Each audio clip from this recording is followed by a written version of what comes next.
You may be seated. So earlier this week, Dominique and I went out to see the new Color Purple movie. How many of us here have seen the new film that came out? Okay, so this was not abnormal. This also happened at the first service. So I'm just going to go ahead and put a shameless plug. If you have the opportunity, go see this movie. It is phenomenally done as a remake, and the cast is just superb. You want to go see it. And if you don't want to go to the movie theater, you can purchase or rent it on Amazon Prime. And I did not get money for that. But The Color Purple is a piece of literature that was written and published in the 1980s. It was also made into an original film then. It's been a Broadway play, and now we have the new remake. It's a phenomenal story that tracks a young woman named Celie from her early childhood ages into her later adult years.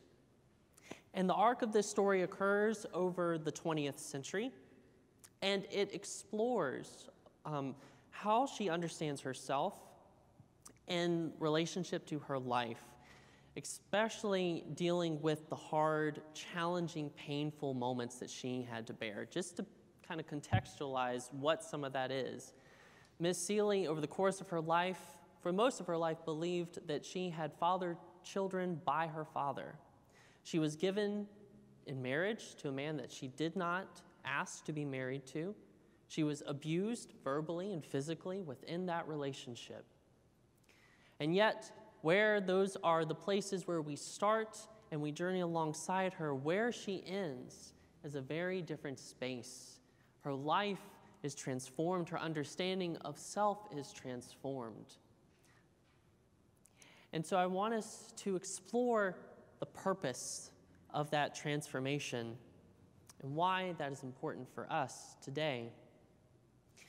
And the reason why The Color Purple comes to mind for me in relation to our gospel, or it's because I see echoes of our gospel within it this morning.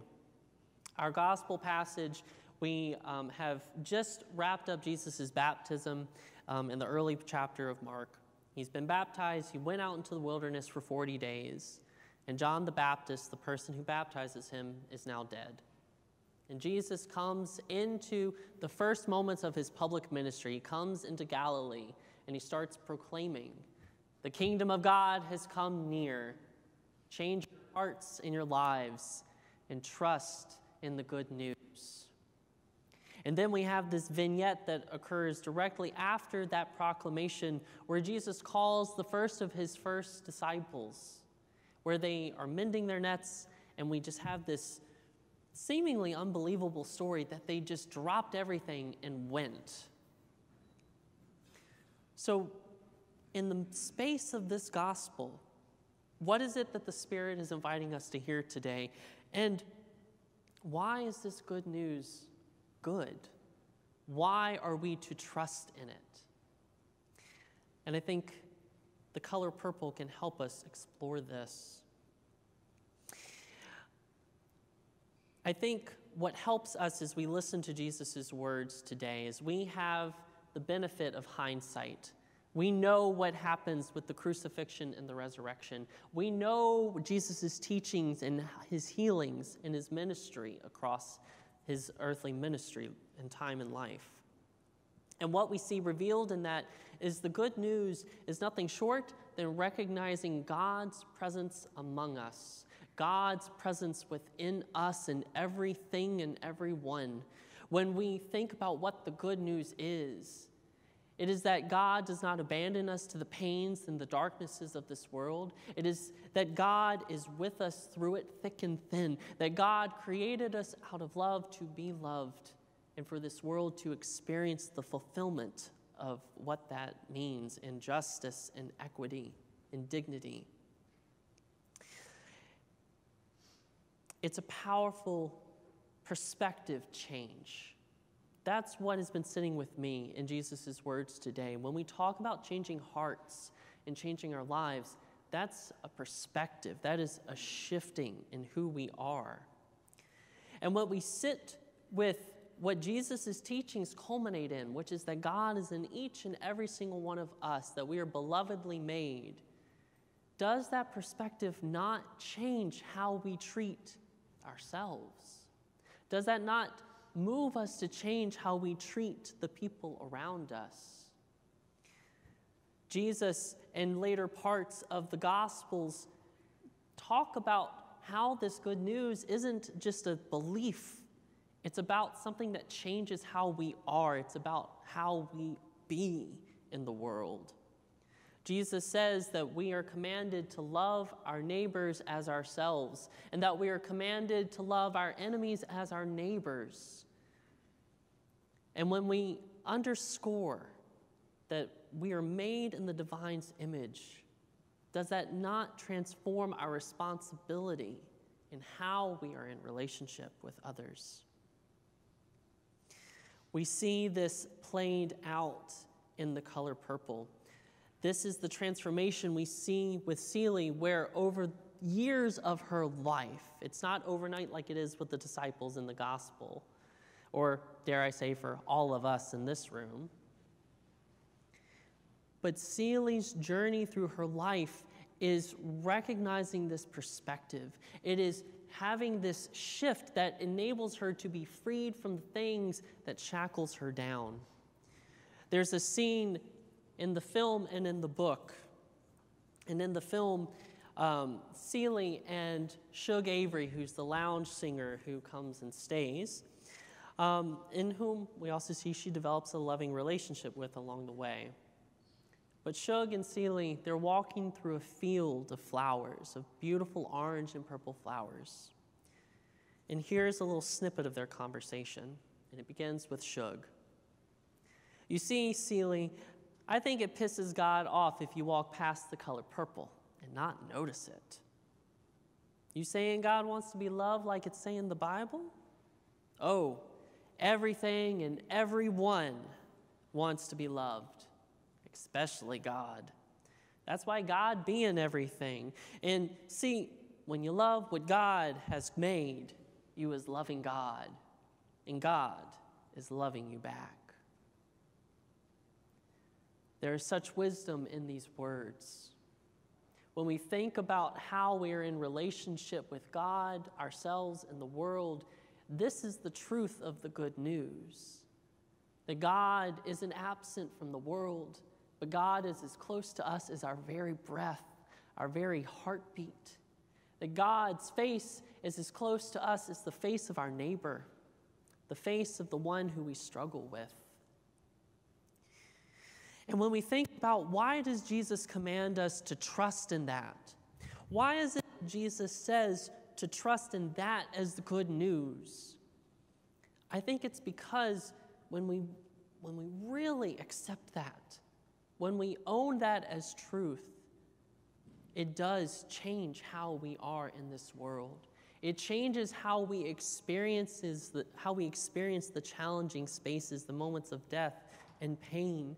It helps us contextualize our very being, which is that God doesn't promise we won't have trials and tribulations. It is part of life.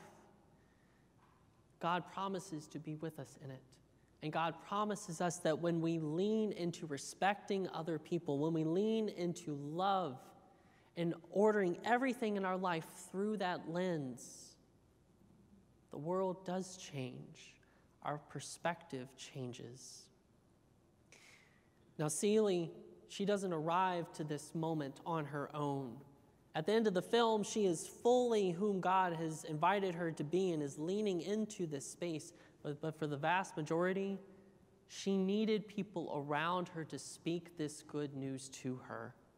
She needed Shug to teach her how to smile, to help her see that she has something to love and somebody to love, and it starts within herself. She needs Sophia, who is her daughter-in-law for part of the book. And she needs her powerful prophetic voice. The times when Sophia pushes back against the misogyny and the patriarchy of her day and the racism of her day with her quintessential quip, hell nah. She is teaching Seeley how to stand for justice for herself and others. You see, in order for her to see God revealed in herself, she needed to hear other people share how they experience God in themselves, and hear other people share that goodness that they see in her.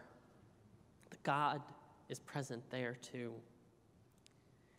And this is the power of our gospel passage when the disciples are called.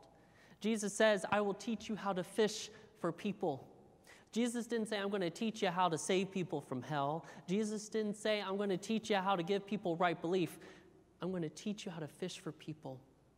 I'm going to teach you how to share love with others, how to proclaim a good news that changes how we are, how we act. And that, my friends, that is what it means to share our faith. That's what it means to share our lives with one another.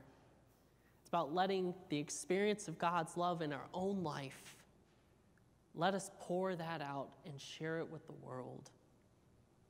It's an active faith we are called to.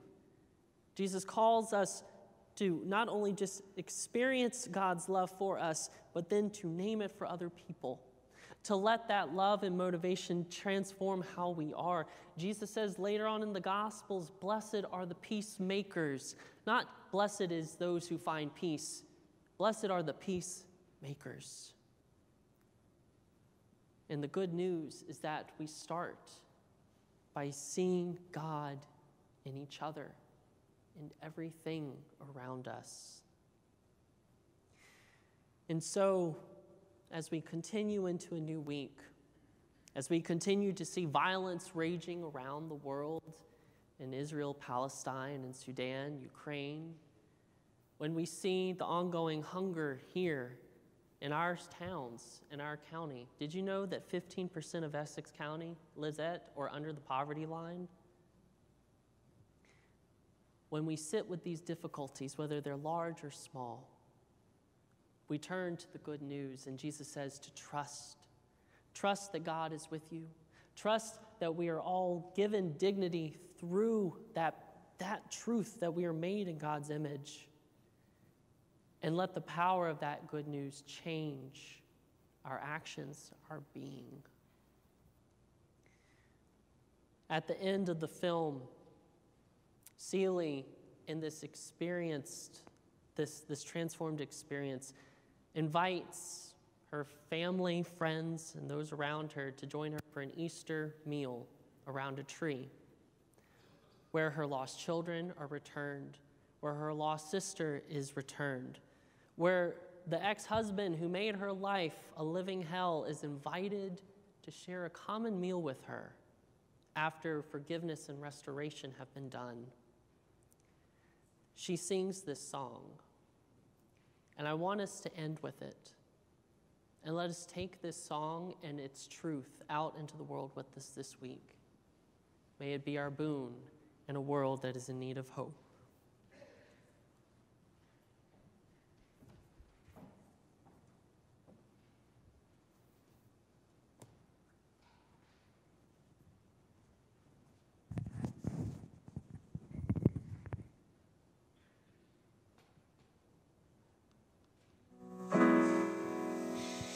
Dear God,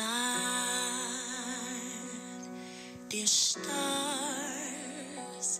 dear trees, dear sky, dear peoples,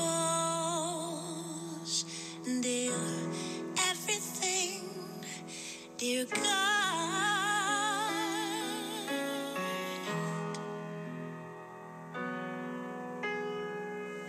God is inside me and everyone else.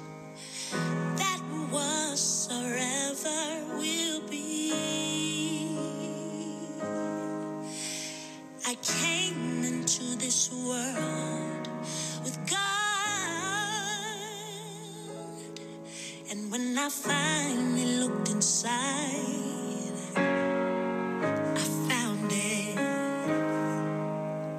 just as close as my breath is to me.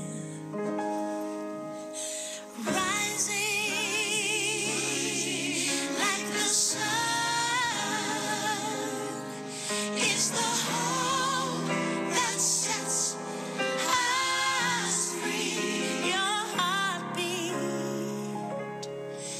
make my heart beat when we share love.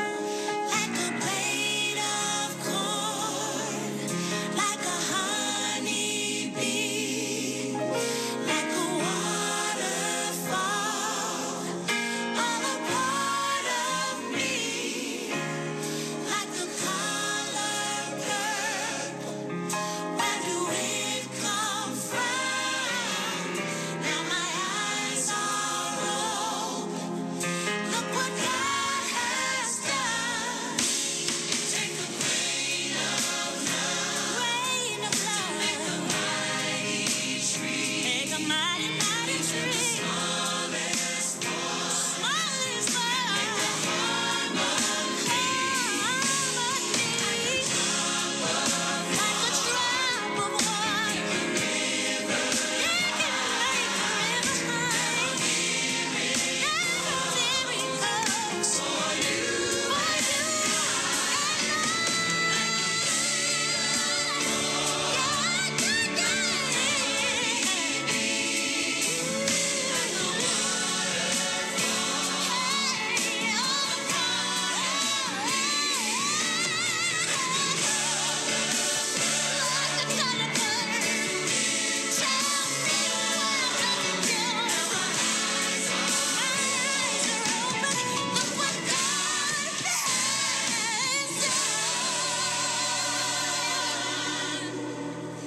I don't think us feel old at all.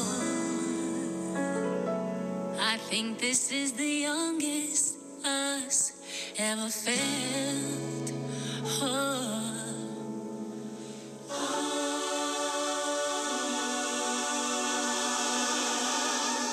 Man